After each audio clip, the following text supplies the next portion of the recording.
Bonjour chers auditeurs et auditrices de la radio Questions-Réponses pour l'émission Une question, une réponse.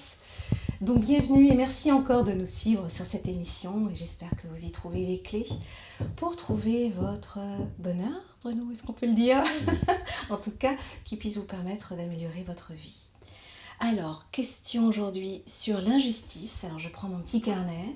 C'est Catherine qui pose la question. Donc, je lis texto la question qu'elle nous pose. Donc, merci Catherine pour ta question. Bruno, comment accepter l'injustice? Est-ce qu'il y a un sens derrière, même quand elle génère la souffrance? On n'a pas accepté l'injustice parce que justement c'est injuste. Mais elle fait partie de la vie. Ce qui est important, je crois, c'est d'abord d'être soi en paix. Qu'est-ce que ça réveille en moi lorsqu'une personne vit quelque chose d'injuste? C'est-à-dire que je vais revenir à un enseignement que Bouddha transmettait. Et moi je le disais en ces termes, si par exemple quelqu'un se met en colère après vous, que ça vous met mal à l'aise, lui son problème c'est sa colère, mais vous, votre problème c'est votre malaise. Lorsque vous serez libéré du malaise que cela procure, eh bien, face à la colère, vous aurez un tout autre comportement, parce que ça ne vous affecte plus. Ça ne veut pas dire que vous êtes indifférent, au contraire. Justement, si par exemple, une personne se met en colère, avant ça faisait soit vous vous repliez sur vous, soit vous vous mettiez en colère aussi, soit vous vous mettiez à pleurer, enfin bref, il y avait une réaction. Ouais. Et là, dorénavant, ce qui risque de se passer, c'est que si une personne se met en colère, eh bien, vous allez lui dire, qu'est-ce qui t'arrive ? Pourquoi tu es tellement en colère?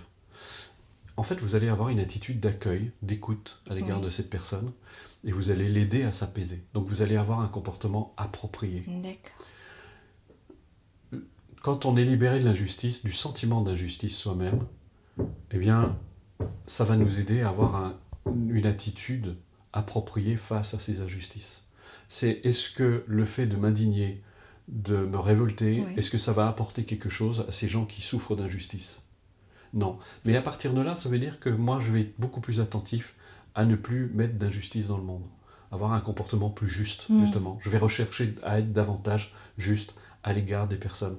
Pour justement être un exemple. Parce que la meilleure façon, encore une fois, je crois qu'on a beaucoup de sources d'inspiration à travers tous ces grands sages, toutes ces personnalités en fait qui sont dans une attitude extrêmement de respect. Je pense à des grandes figures évidemment comme Gandhi, mais il n'y a pas que. Il y en a plein aujourd'hui qui nous ont montré la voie, qui nous ont montré le chemin. Dalai Lama, beaucoup d'autres, et qui nous parlent de ce respect, justement d'apprendre à s'aimer les uns les autres, se respecter, etc. Et c'est important vraiment de cultiver ça en soi. Avant de vouloir changer le monde. Parce que souvent, on a tendance à vouloir changer le monde parce que on ne supporte pas la souffrance que ça réveille en nous. Et encore une fois, la meilleure façon d'aider les autres, c'est soit d'abord d'être en paix. Plus je serai en paix, plus je pourrai apporter de la paix autour de moi. Et si quelqu'un vit une injustice, je saurai l'accueillir, je saurai l'aider, je saurai l'aider à traverser justement cette épreuve, cette difficulté, et à se libérer justement du sentiment d'injustice. Bon, j'ai vécu beaucoup d'injustice quand j'étais plus jeune, ça a été extrêmement douloureux, et j'ai vécu très très longtemps avec ce sentiment d'injustice. Et j'ai compris qu'en fait cette injustice, on l'a fait exister, il faut arrêter de la faire exister d'abord en nous. Et le jour où on est libéré de ça, eh bien on trouve la paix, et on devient soi-même plus juste. On apprend à être plus juste, et on est très attentif à ce qu'on regarde, à ce qu'on fait. Ça rejoint justement la vidéo qu'on a faite sur justement la culpabilité. C'est la même chose. Donc si je comprends bien en fait, c'est vrai que quand on vit ou quand on est témoin de situations injustes, on a envie d'agir, d'être dans l'action pour aider. Mais en fait, la clé première, c'est d'abord d'être en soi, d'être en paix avec soi. Oui, parce qu'il faut comprendre... Pour pouvoir aider d'une manière juste. De la paix naîtra toujours la paix. Si j'agis parce que je suis, en colère contre l'injustice, oui, voilà, finalement, qu'est-ce que je vais apporter? Je vais apporter de la colère dans le monde. Et je vais peut-être indirectement créer de l'injustice. Encore une fois, c'est vraiment d'être en paix. Je me souviens d'un sage que j'avais rencontré qui disait, il avait donné un enseignement, il avait demandé aux gens à écrire action égale inaction. Je me demandais ce que ça voulait dire.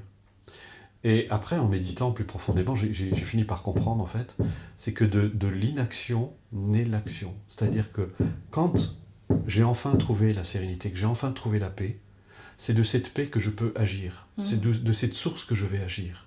C'est parce que j'ai trouvé, on le voit d'ailleurs très concrètement, quand on est pris dans l'émotion et qu'on agit à ce moment-là, on n'aura jamais un comportement approprié.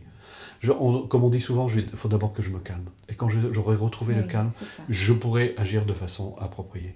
Il faut déjà vraiment faire la paix avec soi. Alors bien sûr, on ne va pas attendre d'être complètement en paix avec soi pour agir dans le monde. On peut déjà le faire avant, et ça nous aidera déjà pas mal.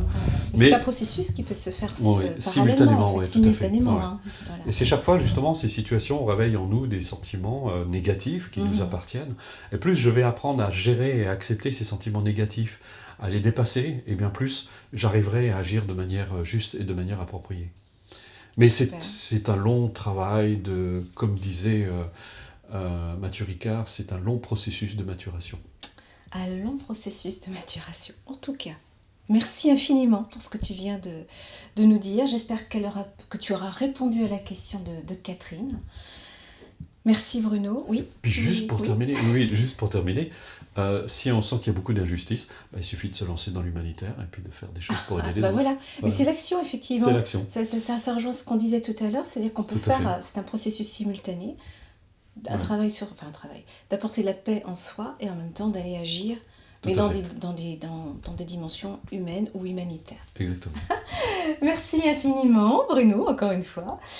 Donc à très bientôt aussi vous chers auditeurs et auditrices, n'hésitez pas à nous envoyer vos questions, elles seront vraiment les bienvenues et Bruno se fera un plaisir d'y répondre. À très bientôt.